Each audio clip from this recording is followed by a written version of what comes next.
kan hidup ini kan nggak semuanya positif. Terkadang ketika negatif pun, bagaimana anak kita bersikap menghadapi situasi misalkan yang negatif itu gitu.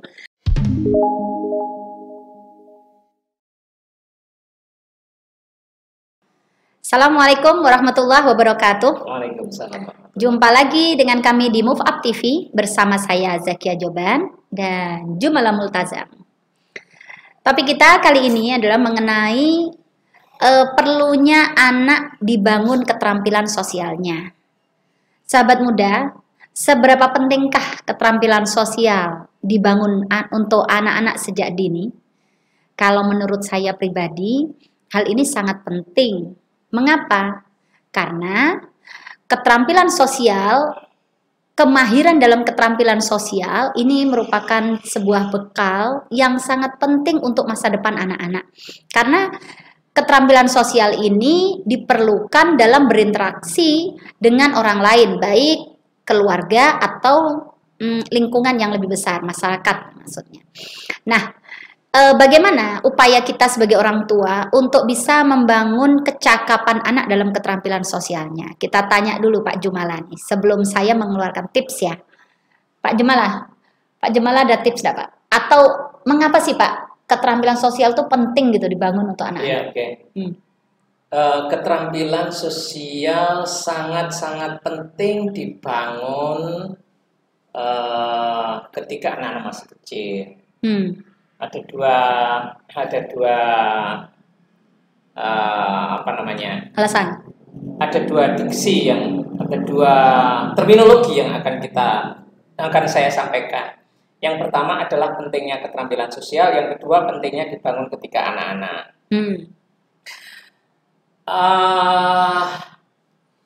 Keterampilan sosial itu apa bisa kita hidup ini tanpa sosial?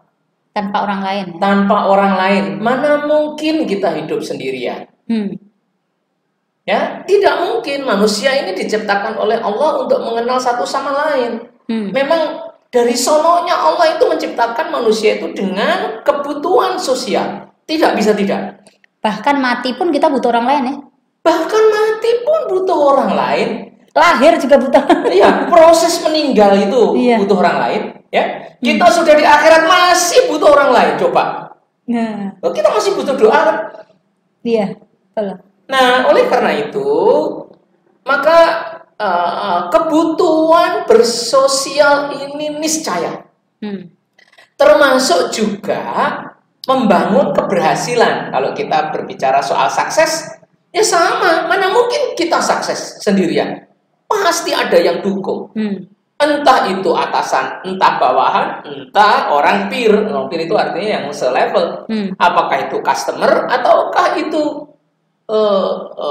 pemerintah ya, tapi pasti kita butuh orang lain, nggak bisa sendirian, itu niscaya. Nah, yang kedua adalah pentingnya dibentuk sedini mungkin ya kepada anak-anak adalah supaya keterampilan sosial ini mengkarakter. Kalau kita bentuknya sudah tua, susah mengkarakter, bisa, tetapi tidak menjadi karakter yang muncul dari dalam.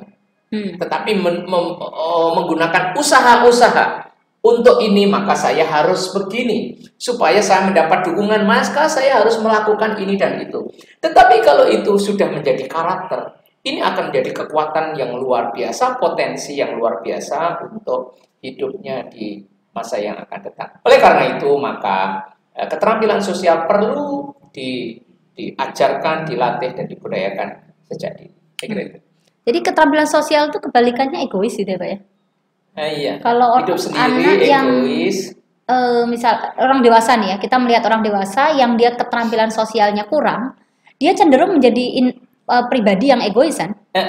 Egois itu biasanya dimaknai memenangkan diri sendiri, mau menang sendiri itu egois. Dan tidak memikirkan orang lain. Tidak memikirkan orang lain, tapi bisa jadi juga orang itu tidak bisa bersosialisasi. Kuper itu bukan egois. Oh, iya, Tidak iya. mampu untuk Berinteraksi itu ya. interaksi dengan orang lain, itu juga tidak punya keterampilan sosial. Jadi dengan lemahnya keterampilan sosial, kalau kita lihat di dewasa ya, lemahnya keterampilan sosial tuh efeknya bisa satu dia menjadi pribadi egois, atau dua yang kuper ya. Kuper dia nggak pede ketika berinteraksi dengan orang lain ya, akhirnya cenderung menarik diri kan. Betul. Nah, dan ini dua-duanya itu membuat dia sulit. Betul. Jadi baik kuper maupun egois itu dua-duanya sulit. Menyiksa diri sendiri kan ya. Iya.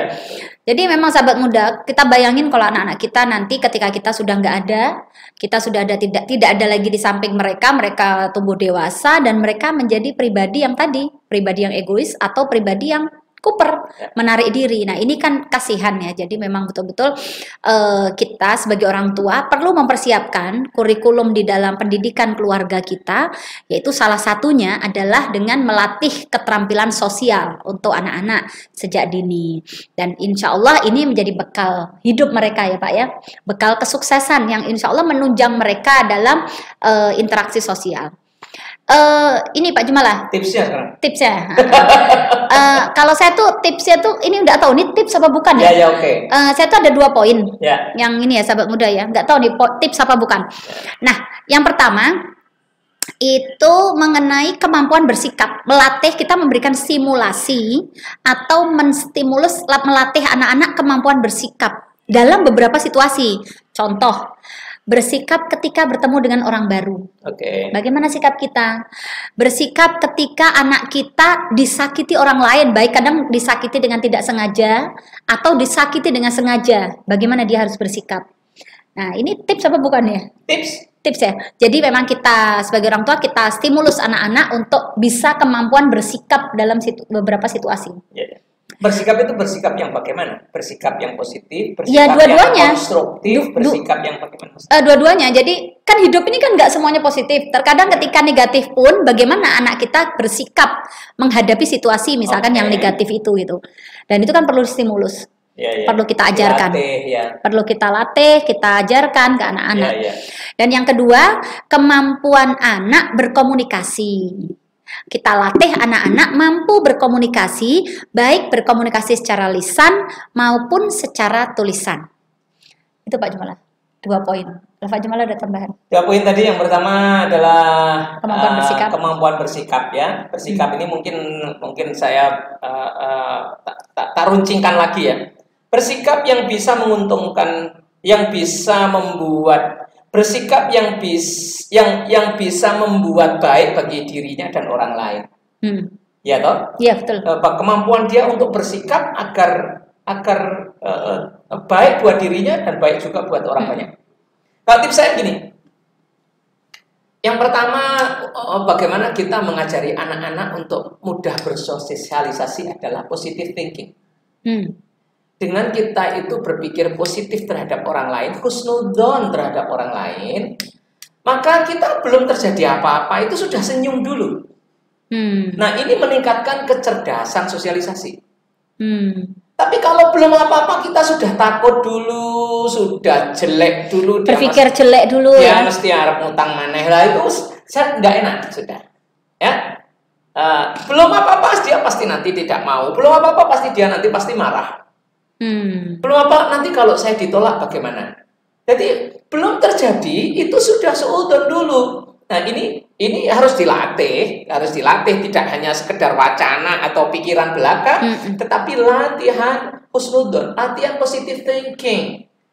Ya, bahwa setiap orang itu selalu ada potensi yang bisa kita ambil manfaatnya. Jangan dikira mengambil manfaat ini adalah kemudian memanfaatkan orang lain yang merugikan dia, enggak. Kata Rasulullah itu adalah khairun nas anfa'uhum linnas. Jadi harusnya kalau kita itu dimanfaat kita senang. Begitu juga kalau kita bisa mengambil manfaat dari orang lain, dia itu akan mendapatkan poin. Nah, ini positif. Nah, ini harus dilatih dari kecil. Betul, sepakat. Ya, sehingga apa? Setiap menemui orang itu yang terjadi wajah kita senyum. Berpapasan dengan orang itu senyum. Karena potensinya selalu baik. Kita lihat baiknya. Dan itu kan perlu pembiasaan ya. Iya, iya. Ya Perlu kan, pembiasaan, perlu dilatih dari dini. karena Supaya tadi mengkarakter. iya, karena insya Allah dengan pembiasaan-pembiasaan itu akan menjadi otomatis kan ketika anak Iya, dalam iya. situasi itu dia otomatis seperti itu. Jadi sepakat ya sahabat muda ya, dimana sangat penting sekali kita membangun keterampilan sosial anak, dan di sini lagi-lagi dibutuhkan contoh dari orang tuanya. Jadi kita sebagai orang tua memberikan contoh pada anak-anak kalau kita ini bisa bermanfaat buat masyarakat dan kita bisa berbaur dalam masyarakat, nggak kuper dan juga nggak egois. Dan di situ insya Allah anak-anak melihat kita, dengan anak-anak melihat orang tuanya yang mampu untuk keterampilan sosialnya mumpuni, insya Allah anak-anak pun akan belajar dari sikap kita dalam sosial. Pak Jamal ada tambahan lagi? Tambahan satu lagi. Lanjutan tadi masih. Ketika kita sudah bisa positive thinking, lalu bisa mengambil manfaat dari mereka, maka yang perlu kita lakukan, ini kecerdasan sosial namanya. Yang perlu kita lakukan adalah, pikiran kita harus memastikan orang yang kita ambil manfaatnya itu dia dapat manfaat dari kita. Jadi ada feedback ya, mutualisme. Mutualisme, jadi tidak egois jadinya ya. Jadi yakinkan kalau kita ngambil manfaat dari dia, kalau perlu kita harus kasih dulu manfaat ke dia. Iya. Ya, ini termasuk kecerdasan sosial. Saya kira itu tambahan saya. Jadi kecerdasan sosial ya. Kasih dulu manfaat, kemudian kita ambil manfaat dari dia. Saya kira itu mutualisme dan oke. Ya. Demikian sahabat muda, video kita kali ini mudah-mudahan ada manfaatnya. Sampai jumpa lagi di video berikutnya. Jangan lupa subscribe dan bunyikan lonceng. Akhir kalam. Assalamualaikum warahmatullahi wabarakatuh.